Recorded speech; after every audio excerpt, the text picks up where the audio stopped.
Sinibak na sa pwesto ang 9 na pulis na votas na inireklamo ng pambubugbog o torture sa 2 sospek sa murder na nangyari noong November 3. Ayon kay PNP spokesperson Brigadier General Randolph Tuanyo, inilipat muna sa floating status sa district level ang mga pulis habang iniimbestigahan ang insidente.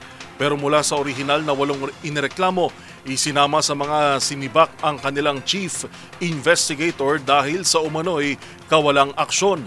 Magugunitang nag-file ng complaint sa Internal Affairs Service o IAS ang abogado ng mga inaresto dahil sa umano'y pagsupot sa kanilang ulo, paggapos sa kamay at paa at pananakit kapalit ng sapilitang pag-amin sa nabanggit na shooting incident.